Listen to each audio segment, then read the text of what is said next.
Good afternoon. My name is Taz, and today I'll be discussing the global benefit of German reunification. My TED Talk is entitled Uniting Opposites. Over the course of this TED Talk, I'll take a look at the themes present in Ronald Wright's work that apply to this situation. I'll overview my selected bibliography and pointing out a few of the notable sources. I will take a look at the ideological divide between East and West Germany. I will then observe the fall of the wall and the atmosphere present in Berlin at the time.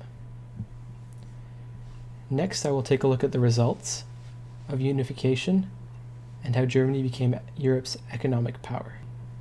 Following, I will observe the situation in modern-day Korea and how it compares to Germany in the 90s. Finally, I will take a last look at Ronald Wright's work and observe globalization for good. So, the themes from A Short History of Progress, which I'll take a look at today, are progress traps and how human actions can hinder our own advancement. I'll take a look at Gauguin's third and final question, where are we going? And I'll also look at how, as a world civilization, we move towards a common goal.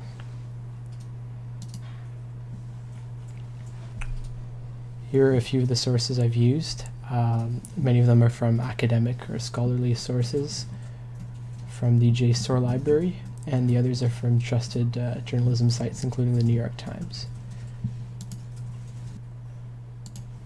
The political climate across Europe approaching the year 1990 could not have been much more dividing, notably in Germany.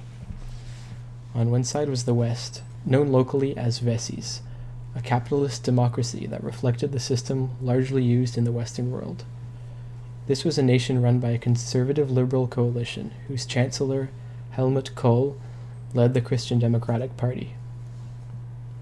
On the opposite side of the Berlin Wall, the Soviet-run East, or Ossis, represented more authoritarian and communist values present in the USSR. This meant artists were forced into exile. Many citizens were left with inadequate housing, movement was strictly controlled, and power was absolute, so there was no trace of democracy. In a 1992 volume of the Western Political Quarterly, John D. Nagel discusses how the passage of time created a trend that saw division as the norm in Germany, even if some parties may have been in favor of breaking barriers. A proposed hypothesis was that post-war discord was a repercussion of the haunting war crimes of the infamous Nazi regime. Regardless of who you asked, these were two distinct nations that shared the same name, but accurately represented the opposing sides of the ongoing Cold War. A multitude of resources were being expended toward keeping the factions separate, and all clues seemed to indicate that any form of reunification was nothing more than a pipe dream. As a matter of fact, up until the summer of 1989, there was practically zero evidence that East Germany was close to stepping away from communist politics, let alone consider collaborating with its capitalist neighbors. And yet, in a matter of months, drastic changes ensued. On November 9th, 1989, the Berlin Wall was demolished, paving the path for citizens of the East to circulate to and from West Germany as they wished, a right which they had not been able to exercise for the better part of 3 decades. Many people view this event as the defining moment of German reunification, as it was more than just a symbolic fall. Its significance was clearly visible in the physical location itself.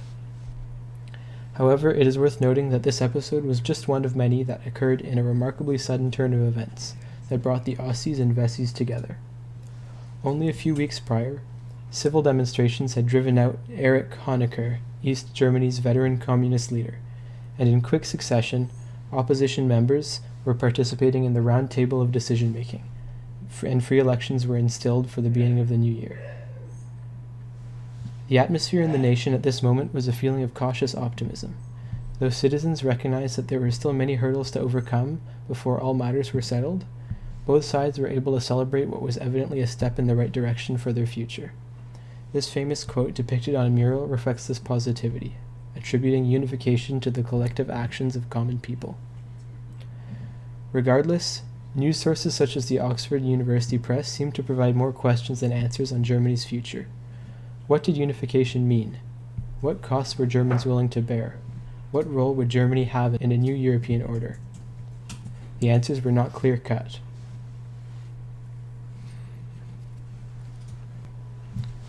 As it turns out, the outlook could not have been much more positive for Germany. As of today, based on GDP, Germany ranks in the top 5 of the world's largest economies, following the United States, China, India, and Japan, all of whom have substantially larger populations. Europe's leading financial power, it accounts for more than a quarter of the Eurozone's economic output, while even outranking Russia, despite having roughly half of its population and far fewer natural resources. The nation has accomplished all of this while following EU mandates, which include limiting its budget deficit and lowering fiscal spending. During the debt crisis of the early 2010s, Germany's powerhouse economy helped lift troubled neighbors like Greece, Portugal, and Spain above the turmoil, according to a New York Times report. While its economy continues to grow every year, Germany has seen a number of social benefits, such as lower unemployment rates and improved international relationships. Outside of the European Union, the unified country has maintained strong relations and agreements with global powers from the USA to even Russia. Life expectancy has considerably risen, especially in the East, and education as well as health sectors have seen improvements. Though not all positive, as difficulties still exist in integrating members of either side and improving immigration, changes have clearly been made in Germany. The nation has been able to take advantage of the strengths of both its previous systems in order to advance as a society. In A Short History of Progress, Ronald Wright discusses the concept of a progress trap, a flaw in our system which prevents us from progressing and must be overcome in order to succeed. I believe this to be the perfect example. By expending time and energy into keeping the East and West apart, Germany could not achieve all that it was capable of and blocked itself from advancement. However, by putting aside ideological differences and working together, the advantages are clear. The European nation benefited all parties by reunifying, and progress which would have otherwise been lost has been embraced.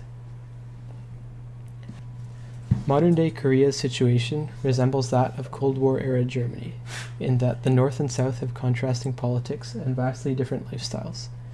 North Korea is infamously sheltered from the rest of the world and demonstrates little in the way of democracy. The South Korean model, a republic, could be compared to West Germany in the sense that it follows a more liberal Western system. The inevitable question must therefore be asked, will we see a unified Korea as we saw in 1990s Germany? Wright discusses one of artist Paul Gauguin's famous questions in his TED Talk. Where are we going? Regarding the situation in Korea at the moment, Berlin's example may be able to help answer this. The attitude in both countries demonstrates a willingness to unify. 94% of South Koreans perceive the North as a common identity, and both economies could come together, forming a stronger and more influential Korea. The problem evidently lies up north, where democratic discussion is difficult, to say the least. However, talks are increasing and the atmosphere is hinting towards possibility, even if it may drag a little further into the future than most would hope. To answer Gauguin, this observation has shown us that we are headed in the right direction. By combining forces, humans around the world accomplish great things, and provided we approach cooperation from the right angle, we could see great leaps in progress. The following news report takes a bit of a closer look at the situation in Korea and how it compares to Germany's. Now, as Susan just mentioned, the nation is all ears for President Park's upcoming speech in the German city of Dresden, where she's expected to unveil her vision for reunification on the Korean peninsula. The location plays a significant role since Korea looks at Germany's unification as a model for its own. Our Kwon Soo tells us what we can learn from the German case and what challenges remain. Similar in many ways, but different in others. For a long time, the case of Germany's unification has been seen as a possible model for unification on the Korean peninsula. However, the biggest difference between Korea and Germany is the difference between South and North Korea. While East Germans were practically crying out for unification, South and North Koreans are divided on the issue. This is why analysts say trust will play a big role in laying the groundwork for a successful unification. Trust from the North Korean people, trust from the international community, and then trust from ourselves. These three trust factors combined will make unification possible. Experts say the difference between the culture and lifestyle of the two Koreas must be transformed into a sense of intimacy without pressing the North's people to change. South Koreans need to be convinced unification will enhance Korea's image, attract foreign investment, and eventually make a stronger economy. Also, just like Britain, France, and the US agreed to Germany's reunification, Korea must receive consensus from nations concerned, namely the US, Japan, China, and Russia. Although experts do not think Koreas will become one overnight like in Germany's case, there are lessons to be learned. Germany did not actually prepare for a reunification, but as West Germany liquidated the Nazis, they achieved a civil society and transparent politics, which eventually made them an advanced democratic nation. Also, they achieved the miracle on the Rhine River that made them a world economic leader. North Korea's weak economy means the North would gain a great deal through reunification, but its constant provocations and unpredictability could prove a thorn in the side of progress on the matter. Experts say that while North Korea has expressed an interest in reunification, it doesn't want to play second fiddle to the South during the process. Kwon So-ah, Arirang News. Finally, whether in Germany or in Korea, breaking borders, both ideological and physical, allows us to move forward and thrive in unison. Wasting our efforts to keep each other divided ultimately prevents us from doing what we do best. Ronald Wright concludes his talk by mentioning how our global civilization is leading us closer to a closing door of opportunity.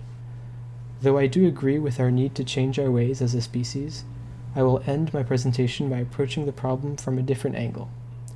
As humans, our strength is in our cooperation. As we have seen throughout this presentation, by putting our differences aside, we are capable of accomplishing much greater feats. I believe that if, together, the world changes, our future looks bright.